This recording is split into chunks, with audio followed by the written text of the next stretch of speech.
जय हिंद दोस्तों। आप सभी का मेरे YouTube चैनल टारगेट इंग्लिश गुरु में स्वागत है। दोस्तों, इंग्लिश ग्रामर पर एक बेहतर पकड़ बनाने के लिए बाइलिंगुअल लैंग्वेज हिंदी और अंग्रेजी के माध्यम से दोस्तों आज से शुरू होने जा रही है इंग्लिश ग्रामर, जिसके आधार पर आप दमदार तैयारी के साथ सफलता के नए कीर्तिमान रच सकेंगे और सुनिश्चित कर सकेंगे। दोस्तों, आज का हमारा महत्वपूर्ण टॉपिक है इंग्लिश ग्रामर का पार्ट्स ऑफ स्पीच।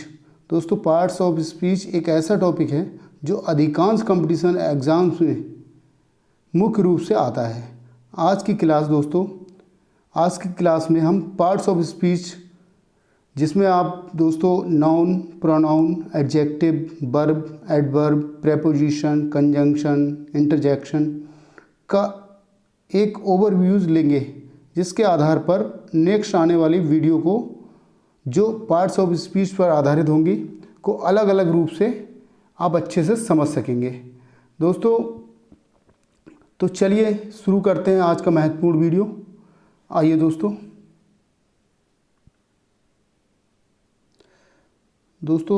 जैसा कि आप देख पा रहे हैं English grammar parts of speech. दोस्तों, आज का जो टॉपिक है पार्ट्स ऑफ स्पीच, उसमें दोस्तों जैसा कि 8 तरह के पार्ट्स इसके दिए गए हैं। नाउन हो गया, प्रोनाउन हो गया, एडजेक्टिव हो गया, वर्ब हो गया, एडवर्ब हो गया, प्रेपोजिशन हो गया, कंजंक्शन हो गया, आपका इंटरजेक्शन होगा। इन सब के बारे में एक ओवरव्यूज़ लेंगे और जो आने वाली हमारी वीडियो होंगी दोस्तों, नेक्स्ट वीडियो होंगी, उसमें अलग अलग करके हम हर टॉपिक को डिस्कस करेंगे। दोस्तों, आपको यह वीडियो देखना इसलिए भी आवश्यक हो जाता है ताकि दोस्तों आने वाली जो नेक्स्ट वीडियो होंगी हमारी पार्ट्स ऑफ स्पीच पर, उसको अच्छे से समझ सकें। ओके दोस्तों, चलिए शुरू करते हैं। दोस्तों, पार्ट्स ऑफ स्पीच, इसको दोस्तों हम हिंदी में शब्दभेद भी कहते हैं। शब्दभेद जो होते हैं 8 प्रकार के होते हैं, जो निम्न प्रकार हैं। देख लेंगे दोस्तों। सबसे पहला दिया नाउन, इसको हम दोस्तों हिंदी में संज्ञा कहते हैं। दूसरा दिया प्रोनाउन, दोस्तों इसको सर्वनाम कहते हैं। आपने दोस्तों हिंदी में अधिकतर पढ़ा होगा, अधिकांश पढ़ा होगा, और वही चीज़ हम इसको इंग्लिश में पढ़ेंगे ताकि दोस्तों आप अच्छे से समझ सकें। नाउन संज्ञा हो गया, प्रोनाउन को हम सर्वनाम कहते हैं, एडजेक्टिव विशेषण कहते हैं, वर्ब क्रिया, एडवर्ब क्रिया विशेषण। इस तरह से दोस्तों प्रेपोजिशन भी हम इसमें पढ़ेंगे। संबंध सूचक अव्यय होता है, कंजंक्शन संयोजन या समुच्चय बोधक इत्यादि के नाम से जाना जाता है, इंटरजेक्शन विस्मयादि बोधक। ये दोस्तों आपने सब पढ़ा है, लेकिन आपको समझना है। यहाँ आपको एक ओवरव्यूज़ दिया जाएगा, आपको इसको समझना है। ठीक है दोस्तों, देख लीजिए, आप एक बार पुनः देख लीजिए। इसमें दोस्तों नाउन पढ़ेंगे, ठीक है, प्रोनाउन पढ़ेंगे, एडजेक्टिव पढ़ेंगे, वर्ब पढ़ेंगे, एडवर्ब, इसके साथ ही दोस्तों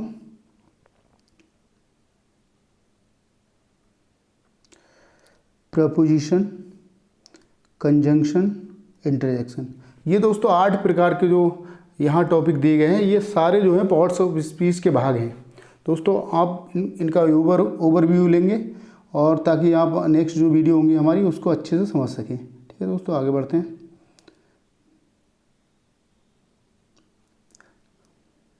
दोस्तों, ये आपको समझना है, इम्पोर्टेंट फैक्ट है ये। Rahul is a clever boy. दोस्तों, जैसा कि दिया है, अब आपसे पूछा जाता है कि सर हमें ये adjective, adverb, verb, noun, pronoun कैसे पता चलेगा, कि मतलब वाक्य में दिया है तो कैसे पता चलेगा। दोस्तों, ये मैं आपको बता दूं, यहाँ बहुत ज़रूरी आपको समझना है। जैसे दिया है Rahul is a clever boy. दोस्तों, यहाँ जो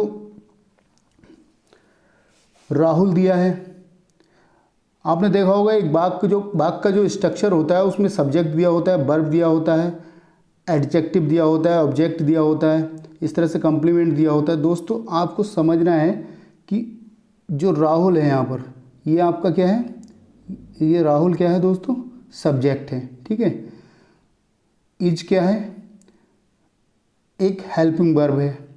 ए क्या है दोस्तों, एक आर्टिकल है। देख पा रहे हैं आप, यहाँ देख पा रहे हैं दोस्तों, यहाँ वर्ब देख पा रहे हैं, यहाँ नाउन या सब्जेक्ट देख पा रहे हैं। क्लेवर क्या है, यहाँ दोस्तों एक तरह का क्लेवर जो है चतुर की बात हो रही है। चतुर यहाँ पर दिया है, एडजेक्टिव दिया है दोस्तों, एडजेक्टिव आप देख लेंगे। इसमें दिया है बॉय दोस्तों, ऑब्जेक्टिव फॉर्म में दिया है यहाँ, ये सब्जेक्ट, इसको नाउन, ये नाउन भी है और सब्जेक्ट भी है। ठीक है दोस्तों, तो इसको देख लेंगे दोस्तों। इनका यूज कैसे करते हैं हम, पार्ट्स ऑफ स्पीच का जो वाक्य में यूज कैसे करते हैं, प्रयोग कैसे करते हैं, ये हमें समझना है। यहाँ राहुल दिया है तो सब्जेक्ट का यूज हुआ है, नाउन का यूज हुआ है। ठीक है दोस्तों, यहाँ इज दिया है तो हेल्पिंग वर्ब का भी यूज हुआ है, आर्टिकल का यूज हुआ है। क्लेवर यहाँ एडजेक्टिव का यूज हुआ है। बॉय यहाँ नाउन का यूज हुआ है। ठीक है दोस्तों, मैं समझता हूँ ये बात आपको समझ में आ गई होगी। आगे बढ़ते हैं, आगे बढ़ते हैं दोस्तों। दूसरा सेंटेंस देख लेते हैं इसका ही अच्छे से समझने के लिए। सी वॉज माई बेस्ट फ्रेंड। ठीक है दोस्तों, यहाँ जो दिया है सी दिया है, ये दोस्तों प्रोनाउन दिया है यहाँ पर, क्योंकि दोस्तों संज्ञा या सर्वनाम, संज्ञा के स्थान पर जो शब्द प्रयोग किए जाते हैं उसे प्रोनाउन कहते हैं। ठीक है दोस्तों, यहाँ सी या फीमेल की बात हो रही तो सी यूज हुआ है, तो सी यहाँ पर क्या है, प्रोनाउन है। ठीक है दोस्तों, बाज क्या है, हेल्पिंग वर्ब है। ठीक है, माई क्या है, माई दोस्तों यहाँ पर्सनल प्रोनाउन है। ठीक है दोस्तों, यहाँ पर्सनल प्रोनाउन है माई। यहाँ बेस्ट फ्रेंड दिया है दोस्तों, बेस्ट फ्रेंड। यहाँ जो दिया है दोस्तों एडजेक्टिव दिया है, बट यहाँ पर सुपरलेटिव डिग्री में दिया है। ठीक है, यहाँ फ्रेंड दिया है, फ्रेंड यहाँ नाउन के रूप में दिया है, कॉमन नाउन के रूप में। दोस्तों आपको समझना क्या है कि इनका इस्तेमाल, इनका प्रयोग कैसे किया जाता है वाक्य में। ठीक है दोस्तों, यहाँ जो दिया है बेस्ट दिया है, बेस्ट का जो होता है पॉजिटिव फॉर्म होता है, पॉजिटिव डिग्री में होता है गुड। यहाँ ये दिया है सुपरलेटिव डिग्री में, और इसका जो कंपैरेटिव डिग्री में होता है, यहाँ होता है बेटर। ठीक है दोस्तों, इस तरह से दिया हो सकता है, आपको समझना है। चलिए दोस्तों शुरू करते हैं, शुरू कर लेते हैं दोस्तों। सबसे पहले हम पढ़ेंगे नाउन। नाउन को समझ लेते हैं अच्छे से। नाउन को हम हिंदी में कहते हैं संज्ञा। ठीक है दोस्तों, नाउन को क्या कहते हैं, संज्ञा कहते हैं। इसको समझ लेंगे, इसकी डेफिनेशन पढ़ लेंगे पहले। A noun is the name of a creature. दोस्तों यहाँ क्रीचर इसलिए अनिवार्य है, यहाँ मैं पर्सन भी लिख सकता था, लेकिन क्रीचर इसलिए अनिवार्य है क्योंकि दोस्तों हर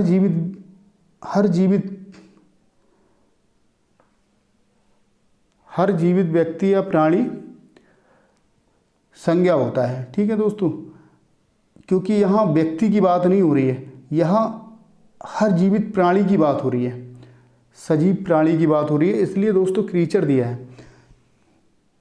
प्लेस, थिंग्स और अब्स्ट्रैक्ट। दोस्तों इसे हम हिंदी में कह सकते हैं, अर्थात किसी प्राणी के नाम, स्थान, वस्तु या भाव आदि का बोध कराने वाले प्रत्येक शब्द को संज्ञा कहते हैं। क्या कहते हैं दोस्तों, यहाँ दोस्तों क्रीचर हो गया, प्लेस हो गया, थिंग्स हो गया, अब्स्ट्रैक्ट हो गया, भाव हो गया। दोस्तों प्राणी हो गया, स्थान हो गया, थिंग्स वस्तु हो गए, अब्स्ट्रैक्ट भाव हो गए। ठीक है, इनके नाम को संज्ञा कहते हैं। आगे बढ़ते हैं दोस्तों।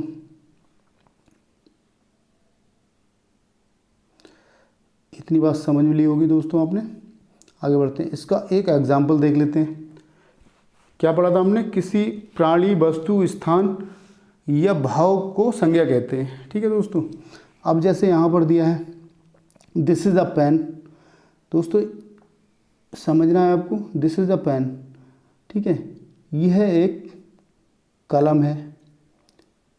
तो पेन क्या है दोस्तों, यहाँ पर, यहाँ जो कलम है एक संज्ञा है जो एक वस्तु का बोध करा रही है। ठीक है दोस्तों, यहाँ जो पेन है एक संज्ञा है, क्योंकि ये वस्तु हमने जैसा कि ऊपर पढ़ा उसकी डेफिनेशन में थिंग्स की बात की गई थी, तो संज्ञा है, ये एक वस्तु का बोध करा रही है। ठीक है, और दोस्तों एक चीज़ और बता दूं मैं आपको, जैसे कि आप मान लीजिए प्रॉपर नाउन हो गया, कॉमन नाउन हो गया, या कलेक्टिव नाउन हो गया, या आपका हो गया अब्स्ट्रैक्ट नाउन हो गया, या मटेरियल नाउन हो गया। ये दोस्तों नेक्स्ट क्लास में हम पढ़ेंगे। अभी हमें केवल यहाँ पर ओवरव्यूज़ लेके चलना है इसका, पार्ट्स ऑफ स्पीच का। हमें केवल समझना है कि आखिर जो पार्ट्स ऑफ स्पीच है उसका प्रयोग कैसे और कब किया जाता है और क्यों किया जाता है। ठीक है दोस्तों, ये समझना है हमें, और होता क्या है, ये चीज़ें हमें समझना है। बाकी जो नेक्स्ट क्लास होगी हमारी टाइप्स ऑफ नाउन, इस पर आधारित होगी, वो हम उसको बाद में विस्तार से पढ़ेंगे। ठीक है दोस्तों, ये देख लेंगे। यहाँ जो पेन है एक संज्ञा है जो वस्तु का बोध करा रही है। ठीक है, आगे बढ़ते हैं दोस्तों, आगे देख लेते हैं। दूसरा सेंटेंस देख लेंगे, दूसरा सेंटेंस देख लेंगे दोस्तों। America is a good country. दोस्तों अमेरिका क्या है, एक स्थान है। ठीक है, अमेरिका क्या है दोस्तों, एक स्थान है। कंट्री क्या है, यह भी एक स्थान है। अमेरिका एक अच्छा देश है। ठीक है, देश का, यहाँ अमेरिका और कंट्री संज्ञा है जो स्थान का बोध करा रहे हैं। ठीक है, इतनी बात दोस्तों आपको समझ में आ रही होगी। बस आपको इतना ही समझना है, इस वीडियो में आपको यही समझना है। आगे बढ़ते हैं दोस्तों।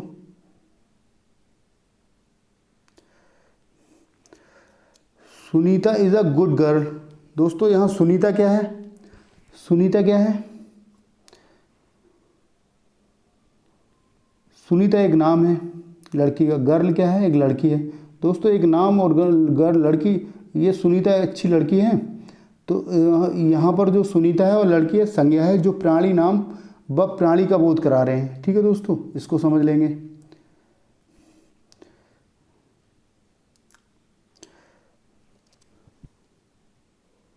सेंटेंस 4 देख लेंगे। Raju is an honest. दोस्तों यहाँ ऑनेस्ट क्या है दोस्तों, एक भाव है। ठीक है, यहाँ भाववाचक संज्ञा है, बट यहाँ पर जो है हमें केवल यहाँ ओवरव्यूज लेके चलना है। हमें केवल ये समझना है कि आखिर इसमें संज्ञा क्या है। राजू इज़ एन ऑनेस्ट, यहाँ भाव का बोध हो रहा है दोस्तों, जबकि राजू भी यहाँ संज्ञा है। लेकिन दोस्तों हमें यहाँ पर समझना ये है कि किस तरह के शब्द दिए होंगे, तब हमें आंसर लगाना, आंसर टिक करना है कि हम पूछा क्या गया है हमसे, उस तरह से हमें आंसर देना है। ठीक है दोस्तों, राजू ईमानदार आदमी है। यहाँ ऑनेस्ट जो है भाववाचक संज्ञा, ईमानदार जो है भाववाचक संज्ञा जो भाव का बोध करा रहा है। ठीक है दोस्तों, आगे बढ़ते हैं, आगे बढ़ते हैं। दूसरा टॉपिक देख लेते हैं दोस्तों। हमारा दूसरा टॉपिक है पार्ट्स ऑफ स्पीच में प्रोनाउन। दोस्तों इसको हम सर्वनाम कहते हैं। दोस्तों इसकी डेफिनेशन क्या है, a pronoun is a word used instead of noun. दोस्तों जो संज्ञा के स्थान पर प्रयुक्त होने वाले शब्द होते हैं, अर्थात दोस्तों संज्ञा के स्थान पर प्रयुक्त होने वाले शब्द को सर्वनाम कहते हैं। ठीक है दोस्तों, जैसे राम का हो गया ही और सीता का होगा सी, इस तरह के जो शब्द होते हैं उसको हम सर्वनाम कहते हैं। आगे देख लेंगे दोस्तों।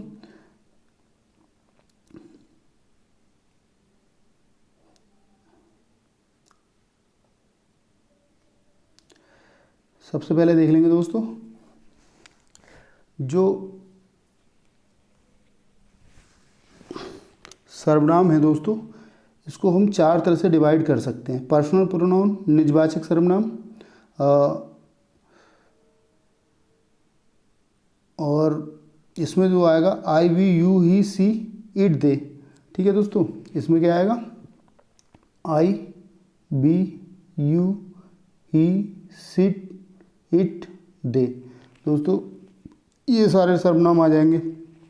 सब्जेक्टिव नॉमिनेटिव प्रोनाउन, कर्ता कारक सर्वनाम इसको कहते हैं दोस्तों। सेम यही रहेगा दोस्तों, I, we, you, he, she, it, they. ठीक है दोस्तों। ऑब्जेक्टिव प्रोनाउन, कर्म कारक प्रोनाउन सर्वनाम, दोस्तों इसको देख लेंगे। कहने का अर्थ ये है दोस्तों, ये सब्जेक्ट फॉर्म में दिए होंगे। ठीक है, ये जो यहाँ जो दिया होगा दोस्तों सब्जेक्ट फॉर्म में दिया होगा, शुरू में ही दिया होगा। ठीक है दोस्तों, इसको हम सब्जेक्टिव या नॉमिनेटिव प्रोनाउन कहते हैं, कर्ता कारक सर्वनाम कहते हैं। इसके बाद दोस्तों देख लेंगे ऑब्जेक्टिव प्रोनाउन कर्म कारक सर्वनाम। दोस्तों me, us, you, him, her, it, them. दोस्तों आई की जगह मी हो जाएगा, ठीक है, बी की जगह अस हो जाएगा, यू की जगह यू हो जाएगा। और दोस्तों इसके अलावा आपने पढ़ा था ही की जगह हिम हो जाएगा, शी की जगह हर हो जाएगा, इट की जगह इट हो जाएगा, दे की जगह देम हो जाएगा, ठीक है। ऑब्जेक्टिव फॉर्म में आप जब इसको यूज करेंगे, प्रयोग करेंगे, अब ये हम देख लेंगे प्रश्न सेंटेंस के माध्यम से देख लेंगे इसको अच्छे से समझने के हिसाब से। आगे बढ़ते हैं।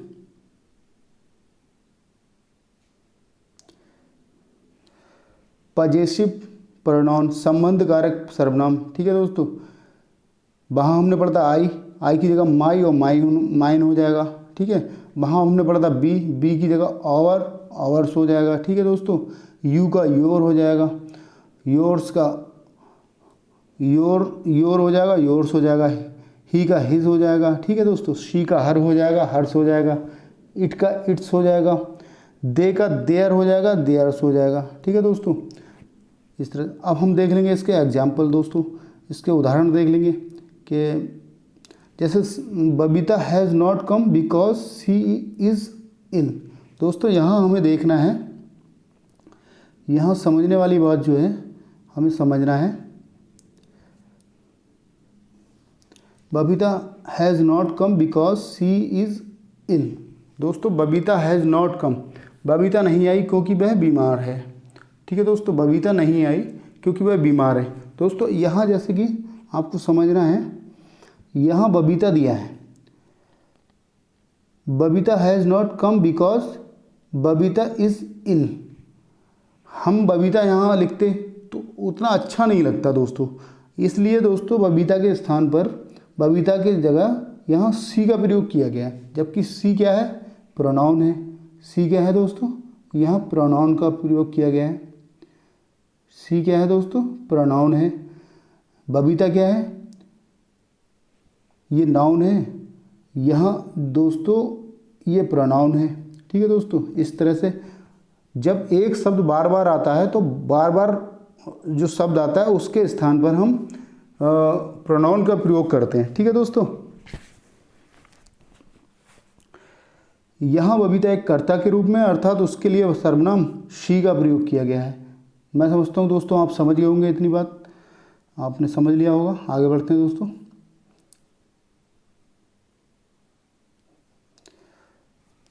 तीसरा देख लेंगे एडजेक्टिव। दोस्तों इसको हम विशेषण कहते हैं, आपने पढ़ा होगा हिंदी में दोस्तों। एडजेक्टिव विशेषण कहते हैं। इसकी डेफिनेशन क्या है दोस्तों, an adjective in a word which qualifies a noun और प्रोनाउन। दोस्तों जो नाउन और प्रोनाउन की विशेषता बताते हैं उन्हें क्या कहते हैं दोस्तों, नाउन और प्रोनाउन की विशेषता बताते हैं उन्हें कहते हैं दोस्तों एडजेक्टिव, ठीक है दोस्तों। आगे बढ़ते हैं। अर्थात विशेषण एक ऐसा शब्द होता है जो किसी संज्ञा या सर्वनाम की विशेषता बताने के लिए प्रयुक्त होता है, ठीक है। इस तरह से समझ लेंगे। आगे बढ़ते हैं दोस्तों। जैसे दोस्तों एग्जाम्पल के माध्यम से समझ लेंगे। Sheela is a clever girl. दोस्तों नाउन या प्रोनाउन की जो एडिशनल विशेषता बताए, एडिशनल इन्फॉर्मेशन दे, वही क्या होता है दोस्तों, एडजेक्टिव होता है। यहाँ दोस्तों शीला दिया है, Sheela is a clever girl. Sheela है एक चतुर लड़की, ठीक है। तो यहाँ जो दिया है दोस्तों क्लेवर दिया है, जो यहाँ जो चतुर दिया है, ये क्या क्या बता रहा है दोस्तों, शीला की एडिशनल इन्फॉर्मेशन दे रहा है, ठीक है। शीला एक लड़की है। अब अगर इस तरह से बात करें, शीला एक लड़की है तो यहाँ कोई एडिशनल इन्फॉर्मेशन नहीं मिल रही है। लेकिन दोस्तों जैसे ही हम इसमें चतुर जोड़ देते हैं, क्लेवर जोड़ देते हैं, तब यहाँ पर होता क्या है, उसकी जो एडिशनल इन्फॉर्मेशन है वो मिल रही है। शीला एक चतुर लड़की है। दोस्तों यही शब्द जो है एक एडजेक्टिव होता है, ठीक है, जो नाउन या प्रोनाउन की एडिशनल इन्फॉर्मेशन दे, जो उसकी विशेषता बताए, ठीक है। यहाँ लड़की की विशेषता बता रहा है, क्लेवर चतुर लड़की है, ठीक है। इस तरह से हम समझ लेंगे इसको। आगे बढ़ते हैं। दूसरा देख लेंगे example. Ram gave me 2 mangoes. दोस्तों यहाँ जो दिया है ना 2 मैंगोज, 2 क्या है यहाँ एडजेक्टिव है, क्योंकि दोस्तों जो आम दिए हैं राम गेव मी, राम देता है मुझे 2 आम, राम ने मुझे 2 आम दिए, ठीक है, इस तरह से कह सकते हैं। तो दोस्तों दो जो यहाँ पर जो क्रम दिया है, जो एडिशनल इन्फॉर्मेशन दी गई आम के बारे में, वह क्या दी गई है 2 आम देता है। 3 भी दे सकता है, 4 भी दे सकता है, 5 भी दे सकता है, ये 10 भी दे सकता है। इस तरह से जो मतलब शब्द यूज किया जाएगा वो क्या होगा एडजेक्टिव होगा दोस्तों, ठीक है। आगे बढ़ते हैं दोस्तों, आगे देख लेते हैं। वर्ब देख लेंगे। वर्ब इसकी डेफिनेशन दोस्तों है इट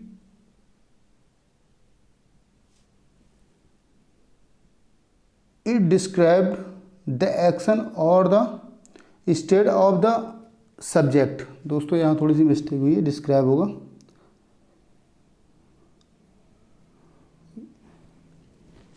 यहाँ जो दिया है अर्थात कर्ता द्वारा किसी दिशा में किया गया कार्य क्रिया कहलाता है। क्या कहलाता है दोस्तों? किसी दिशा में किया गया कार्य, अर्थात किसी दिशा में किया गया एक्शन क्रिया कहलाता है कर्ता द्वारा, ठीक है दोस्तों। कर्ता द्वारा किसी दिशा में किया गया कार्य क्रिया कहलाता है, ये आपको समझना है। देख लेंगे इम्पोर्टेंट फैक्ट, देख लेंगे इसके दोस्तों। इम्पोर्टेंट फैक्ट क्या है इसके? वर्ब शब्द एक लैटिन भाषा के वर्बम शब्द से बना है, जिसका अर्थ अ वर्ड होता है, ठीक है दोस्तों। क्या होता है दोस्तों? वर्ब शब्द लैटिन भाषा के एक वर्बम शब्द से बना है, जिसका अर्थ होता है अ वर्ड। मतलब दोस्तों कहने का अर्थ यह है एक शब्द होता है। वर्ब वाक्य का मुख्य शब्द होता है। कोई भी वाक्य वर्ब के बिना नहीं बन सकता। क्या कहा गया दोस्तों? कोई भी वाक्य यदि हम कल्पना भी करें ना, तो बिना वर्ब के हम वाक्य को नहीं बना सकते, ठीक है दोस्तों।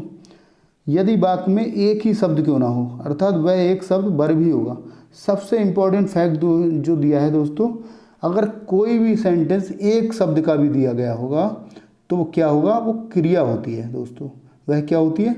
वह क्रिया होती है दोस्तों। यदि एक शब्द भी किसी वाक्य में दिया होगा, जैसे गो दिया होता है, कम दिया होता है, स्टॉप दिया होता है, इस तरह से जो शब्द दिए होते हैं दोस्तों, वह क्या होते हैं? वह क्रिया के शब्द होते हैं और वो वाक्य पूरा माना जाता है, ठीक है दोस्तों। वाक्य कंप्लीट हो जाता है, लेकिन दोस्तों शब्द एक ही होता है।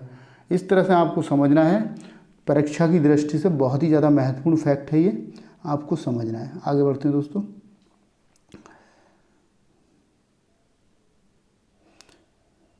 आगे देख लेते हैं, फैक्ट 2 देख लेते हैं दोस्तों इसको।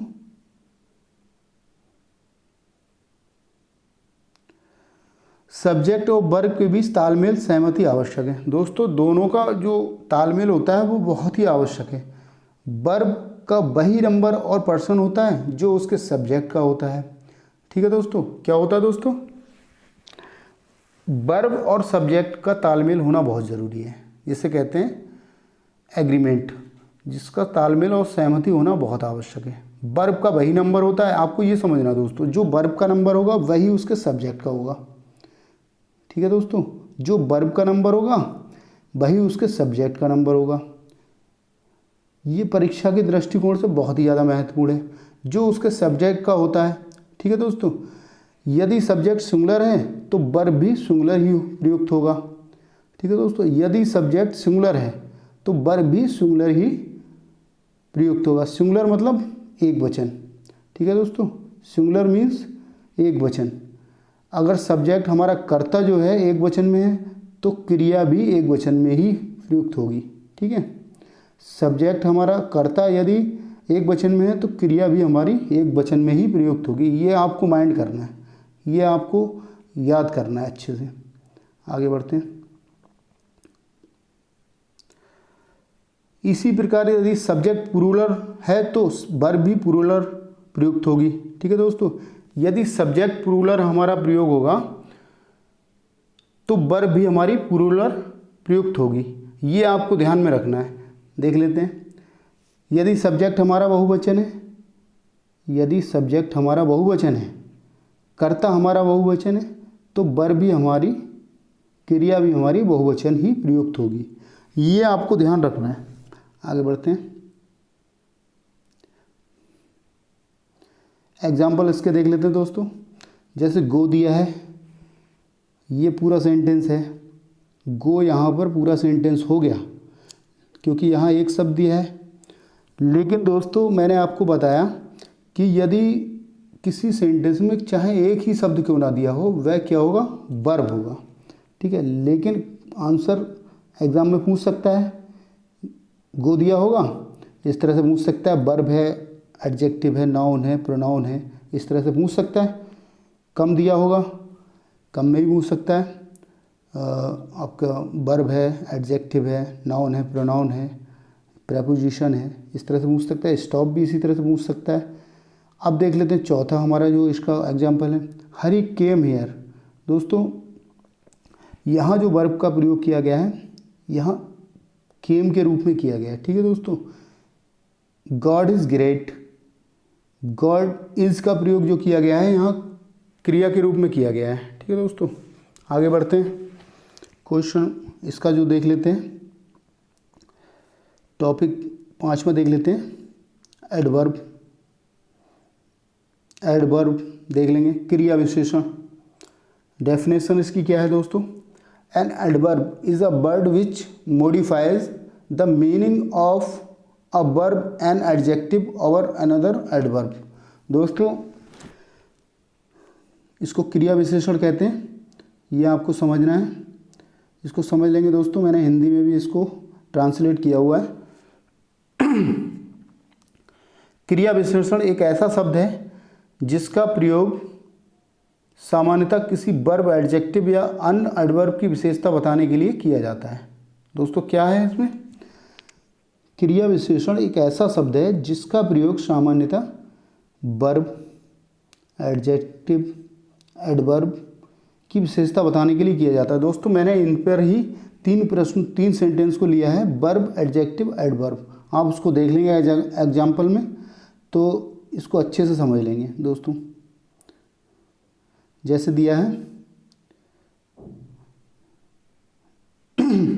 ये जो क्वेश्चन दिया वर्ब के ऊपर दिया है, राम रन्स क्विकली। दोस्तों यहाँ जो है रन्स एक क्रिया है, यहाँ जो रन्स एक क्रिया है जिसकी विशेषता एडवर्ब क्विकली प्रकट कर रहा है अथवा क्विकली क्रिया विशेषण है, ठीक है दोस्तों। इसको समझना है। राम रन्स क्विकली, राम फौरन दौड़ा, ठीक है, तुरंत दौड़ता है, इस तरह से कह सकते हैं। इसमें दोस्तों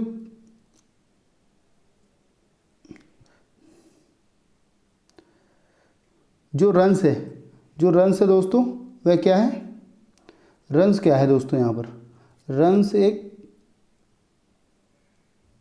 रन्स क्या है, एक क्रिया है, क्योंकि क्रिया को ही तो मॉडिफाई कर रहा है क्विकली। यहाँ दोस्तों क्रिया को मॉडिफाई क्या कर रहा है, क्विकली, तुरंत की बात कर रहा है। रन्स दौड़ तो रहा है वो, लेकिन दोस्तों वो तुरंत दौड़ाने की बात कर रहा है उसको, ठीक है। तो यहाँ पर क्विकली क्या है, क्विकली क्या है दोस्तों, ये एडवर्ब है। क्या है दोस्तों, क्विकली क्या है, एक एडवर्ब है। और रन्स क्या है, ये क्रिया है, क्रिया को मॉडिफाई कर रहा है क्विकली। अर्थात दोस्तों कभी कभी क्रिया को भी मॉडिफाई करता है, कभी एडजेक्टिव को भी मॉडिफाई करता है। इस तरह से आप देखेंगे। आगे बढ़ते हैं दोस्तों, कभी एडवर्ब को भी मॉडिफाई करता है स्वयं, ठीक है। रन्स एक क्रिया है जिसकी विशेषता एडवर्ब क्विकली प्रकट कर रहा है अथवा क्विकली यहाँ क्रिया विशेषण है, ठीक है दोस्तों। दूसरा प्रश्न देख लेंगे, दूसरा यहाँ सेंटेंस देख लेंगे, this is a very sweet mango.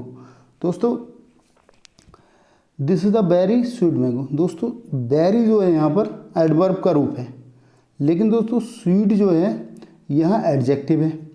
क्या है दोस्तों, स्वीट जो है एडजेक्टिव है। यहाँ जो एडजेक्टिव है उसको मॉडिफाई कर रहा है वेरी।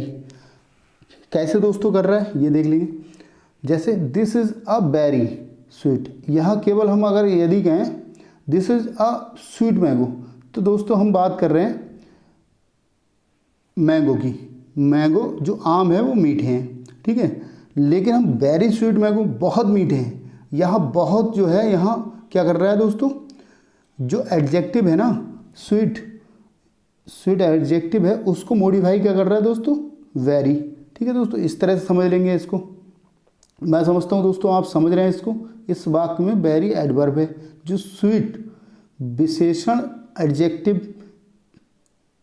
विशेषण जो है ना एडजेक्टिव, उसकी विशेषता प्रकट कर रहा है। दोस्तों कई बार होता क्या है, विशेषण की भी विशेषता प्रकट करता है, वो एडवर्ब होता है, क्रिया विशेषण होता है वो। ठीक है, आगे बढ़ते हैं दोस्तों। तीसरा जो लिया है दोस्तों मैंने, एडवर्ब को एडवर्ब कैसे मॉडिफाई करता है। ठीक है, सीता रीड्स क्यूट क्लियरली। ठीक है दोस्तों, सीता रीड्स क्यूट क्लियरली। यहाँ दोस्तों क्लियरली जो है ना, यह इस वाक्य में क्यूट एडवर्ब है। दोस्तों क्यूट क्या है यहाँ पर, क्यूट क्या है दोस्तों, एडवर्ब है। ठीक है, क्यूट क्या है दोस्तों, एडवर्ब है, जो किसको मॉडिफाई कर रहा है, क्लियरली को। Sita reads cute clearly, clearly को मॉडिफाई कर रहा है क्यूट, और क्लियरली भी यहाँ एडवर्ब है, जबकि जो क्लियरली है वो भी एडवर्ब है। एडवर्ब को एडवर्ब मॉडिफाई कर रहा है। इस वाक्य में क्यूट एडवर्ब है, जो क्लियरली क्रिया विशेषण एडवर्ब की विशेषता प्रकट कर रहा है। दोस्तों दोनों ही एडवर्ब हैं। ठीक है, इस तरह से समझ लेंगे। आगे बढ़ते हैं दोस्तों।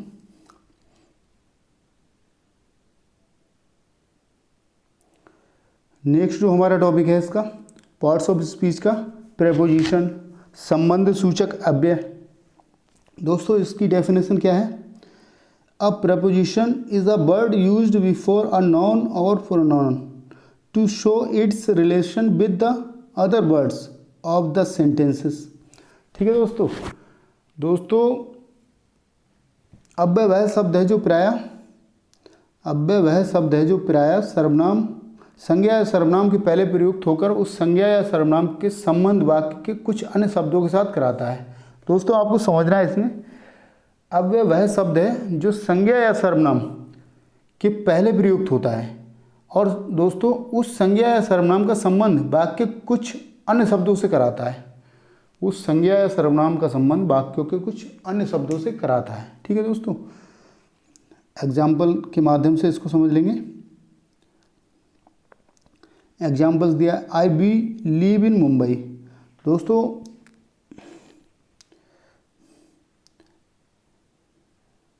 एग्जाम्पल के माध्यम से समझ लेंगे इसको, प्रपोजिशन को।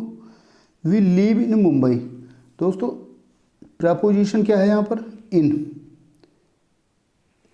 वी लीव इन मुंबई, हम रहते हैं मुंबई। दोस्तों में, इन का में अर्थ निकल रहा है। दोस्तों मुंबई और बी के बीच में जो संबंध स्थापित कर रहा है, दोस्तों इन कर रहा है ना, हमें ये बता रहा है ना कि बी लीव इन मुंबई, मतलब मुंबई में हम रहते हैं। ठीक है, अगर दोस्तों हम इन हटा देंगे यहाँ से, बी लीव मुंबई, हम रहते हैं मुंबई, तो दोस्तों एक संबंध पूर्ण रूप से जो हम पूर्ण रूप से स्थापित करना चाह रहे थे वो नहीं हो पा रहा ना, तो यहाँ पर प्रपोजिशन का प्रयोग किया जाएगा, वी लीव इन मुंबई। दोस्तों सही जो होगा हमारा, इन का प्रयोग होगा, और वी लीव इन मुंबई, इस तरह से दोस्तों प्रपोजिशन का प्रयोग किया जाता है। ठीक है, दूसरा देख लेते हैं दोस्तों, ही लीव्स एट रामपुर इन अलीगढ़। दोस्तों आपको समझना है इसमें, वह अलीगढ़ के रामपुर में रहता है। ठीक है, वह क्या करता है, अलीगढ़ के रामपुर में रहता है। दोस्तों दो जगह यहाँ पर क्या किया गया है, प्रपोजिशन का प्रयोग किया गया, दो जगह। He leaves eight Rampur. दोस्तों बड़े शहरों के लिए दोस्तों होता क्या है, छोटे शहरों के लिए होता क्या है, एड का प्रयोग किया जाता है, बड़े शहरों के लिए इनका प्रयोग किया जाता है। इस तरह से यहाँ पर जो दिया है अलीगढ़ के पूछ रहा है ना, अलीगढ़ का, अलीगढ़ में ही कोई कस्बा होगा या ज़िला होगा, या मतलब जैसे स्टेट होता है ना उसके ज़िले होते हैं, तो स्टेट दिया होता है, अलीगढ़ होगा उसका कोई गांव होगा, कोई कस्बा होगा। अलीगढ़ तो स्वयं में एक ज़िला है, इस तरह से उसका कोई गांव हो सकता है, कस्बा हो सकता है, ब्लॉक हो सकता है, नगर पंचायत हो सकता है, नगर परिषद हो सकता है, इस तरह से हो सकता है दोस्तों। तो यहाँ एड का प्रयोग हुआ है, इनका प्रयोग हुआ है, ये प्रपोजिशन है दोस्तों। छोटे शहरों के लिए एड का प्रयोग, बड़े शहरों के लिए इनका प्रयोग। यहाँ पर जो होता है अलीगढ़ एक बड़ा शहर माना गया, रामपुर उसके अंदर है ना, तो वो छोटा ही तो होगा ना उससे, तो रामपुर उससे छोटा है तो एड का प्रयोग किया गया। इस तरह से दोस्तों इसको देख लेंगे। आगे बढ़ते हैं दोस्तों।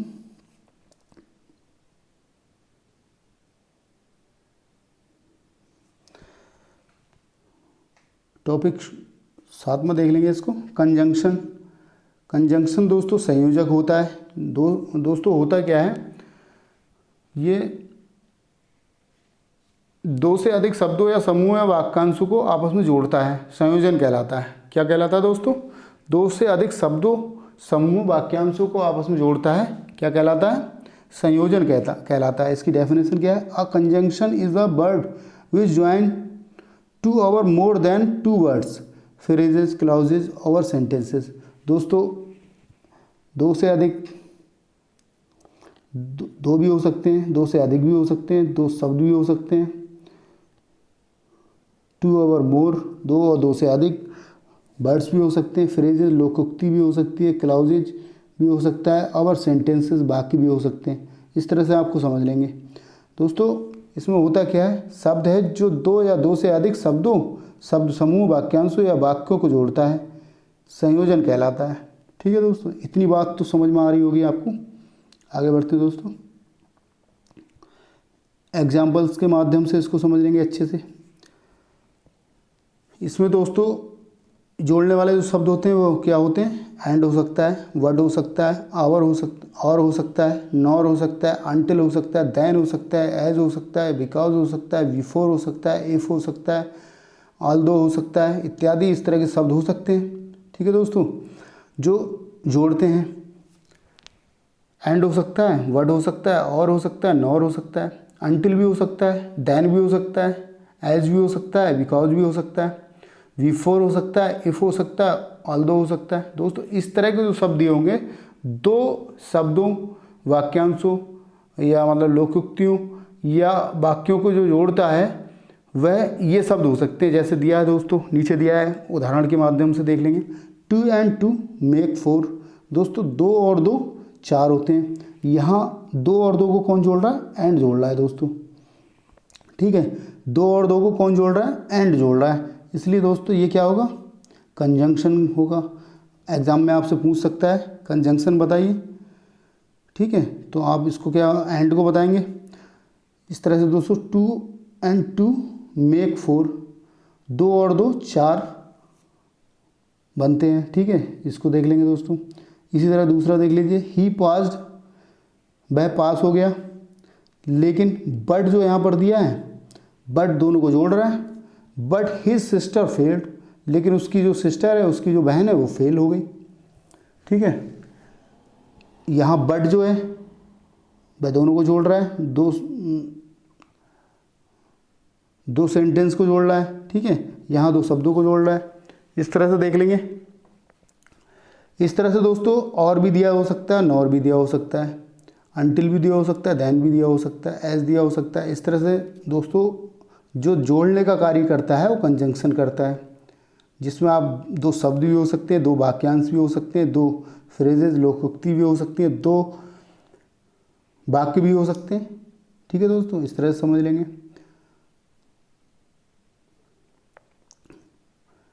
और दोस्तों पार्ट्स ऑफ स्पीच का जो लास्ट टॉपिक है इंटरजेक्शन, इसको दोस्तों एक्सक्लेमेटरी या दोस्तों विस्मयादि बोधक भी कहते हैं। ठीक है, इंटरजेक्शन भी कहते हैं, इसके अलावा एक्सक्लेमेटरी कहते हैं, और दोस्तों हिंदी में कहें तो विस्मयादि बोधक कहते हैं। दोस्तों जैसे कि आश्चर्य की बात दी होती है, या मतलब अचानक होने वाली घटना होती है, या इस तरह का एकदम खुशी मिलती है, इस तरह की बात होती है, सरप्राइज़ की बात होती है दोस्तों। ये सारे शब्द इसमें दिए होते हैं, आपको समझना है। डेफिनेशन इसकी देख लेंगे। And interjection is a word used merely to express some sudden feeling of mind. ठीक है दोस्तों, हिंदी अनुवाद में देख लेंगे। विस्मयादि बोधक अव्यय वे शब्द होते हैं जिनका प्रयोग केवल हृदय में आकस्मिक अथवा अचानक उठने वाले उद्गारों भावनाओं को प्रकट करने के लिए किया जाता है। ठीक है दोस्तों, अचानक ही आपकी भावनाएं, आपकी फीलिंग्स, आपके उद्गार, आपके अचानक ही वो सब, मतलब एकदम अचानक ही होता है सब कुछ, एकदम आश्चर्य से होता है दोस्तों, आश्चर्यजनक होता है। तो इस तरह से मतलब इसको क्या कहते हैं, विस्मयादिबोधक या एक्सक्लेमेटरी सेंटेंस बोलते हैं। ठीक है दोस्तों, देख लेंगे इसको, इसमें नोट करने वाली बात है दोस्तों। हमेशा इंटरजेक्शन में विस्मयादिबोधक चिन्ह दिया रहता है। ठीक है, विस्मयादिबोधक चिन्ह दिया रहता है। कैसा दिया होता है दोस्तों, इस तरह से दिया होता है।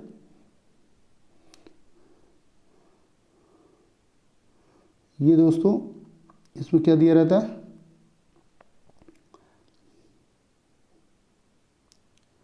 ये विस्मयादिबोधक चिन्ह दिया रहता है हमेशा। इस तरह का चिन्ह आपने देखा होगा। ठीक है, इस तरह का चिन्ह जो होता है ये विस्मयादिबोधक चिन्ह होता है। ठीक है, इसका एग्जाम्पल देख लेंगे दोस्तों। जैसे खुशी में आप जब आप सफलता पा लेते हैं किसी तरह की, तो आप कहते हैं hurrah our side has won. ठीक है, hurrah our side has won. ठीक है, बड़ी खुशी की बात है। आवर साइड हैज़ वॉन, हमारी साइड ने, हमारी टीम ने हमारी टीम मैच जीत चुकी है। ठीक है, हमारी टीम जो है मैच जीत चुकी है। और यही दोस्तों जब हार जाते हैं हम, तो दोस्तों बड़े दुख के साथ कहते हैं loss, our side has lost. ठीक है दोस्तों, इसमें होता क्या है, दुख के साथ हम कहते हैं हमारी साइड मैच हार चुकी है। दोस्तों बड़े दुख के साथ, इसमें आश्चर्य में एकदम इस तरह से बोलते हैं दोस्तों, ये आपको समझना है। ठीक है, तो कहने का अर्थ ये है दोस्तों, इसमें जो शब्द दिए होते हैं, हुर्रा दिया होगा, एलास दिया होगा, ओहो दिया होगा, ब्रेवो दिया होगा, हंस दिया होगा, आहा, हेलो, व्हाट, इस तरह के जो शब्द दिए होते हैं, जैसे हुर्रा, एलास, ओहो, ब्रेवो, हंस, आहा, हेलो, व्हाट, दोस्तों इस तरह के शब्द दिए होते हैं, ये आपको समझना। और एक्सक्लेमेटरी, इसमें मार्क्स दिया होगा, चिन्ह दिया होगा, इसको आपको समझना है। इनमें दो बातें आपको याद रखना है। इस तरह के शब्द दिए होंगे, हुर्रा, एलास, ओहो, ब्रेवो, हंस, अहो, हेलो, व्हाट, और एक तरह का ये चिन्ह जो होता है ना, एक्सक्लेमेटरी चिन्ह जो होता है, ये दिया होगा। बस आपका जो आंसर होगा हो जाएगा। और मैं समझता हूँ आज हमने जो पार्ट्स ऑफ स्पीच के जो 8 भागों को पढ़ा, 8 टॉपिक को पढ़ा, मैं समझता हूँ आपने ओवरव्यू के माध्यम से इसको समझ लिया होगा। और जो हमारी नेक्स्ट क्लास होगी, इसका जो पहला टॉपिक है दोस्तों, पहला टॉपिक हमारा जो नाउन है, संज्ञा जो दिया है हमारा पहला टॉपिक, इस पर हम चर्चा करेंगे नेक्स्ट क्लास में दोस्तों। एक सिस्टमेटिक वे में हम इसको पढ़ते चलेंगे, एक 1 बाय 1 करके, और 1 बाय 1 इसको डिस्कस करेंगे, ताकि दोस्तों आपको अच्छे से समझ में आए। आज हमने इसको दोस्तों पार्ट्स ऑफ स्पीच में इसका ओवरव्यूज लिया है, और मैं समझता हूँ आप लोग समझ चुके होंगे कि पार्ट्स ऑफ स्पीच के जो भाग हैं, नाउन हो गया, प्रोनाउन हो गया, एडजेक्टिव हो गया, verb, adverb, preposition, conjunction, interjection इत्यादि जो 8 भाग होते हैं इसके, उसको हमने समझ लिया है कि क्या होता है, कैसे होता है, कब होता है, क्यों होता है, इसका प्रयोग कैसे किया जाता है। ये सारी चीज़ हमने समझ ली है आज के वीडियो में। और आप लोगों का बहुत बहुत धन्यवाद। Thanks for watching this video. और वीडियो कैसा लगा दोस्तों, ये कमेंट बॉक्स में बताएं। और मेरे यूट्यूब चैनल टारगेट इंग्लिश गुरु को यदि सब्सक्राइब नहीं किया है तो सब्सक्राइब करें, और साथ में लगी बेल आइकन को दबाना ना भूलें, ताकि दोस्तों आपको समय समय पर यूट्यूब चैनल के नोटिफिकेशन के माध्यम से यूट्यूब चैनल पर जो भी अपलोडेड किया जाएगा दोस्तों आपको मिलता रहे। ठीक है दोस्तों, इसके साथ ही दोस्तों आज की वीडियो में बस इतना ही। मिलते हैं नेक्स्ट वीडियो में, तब तक के लिए जय हिंद दोस्तों।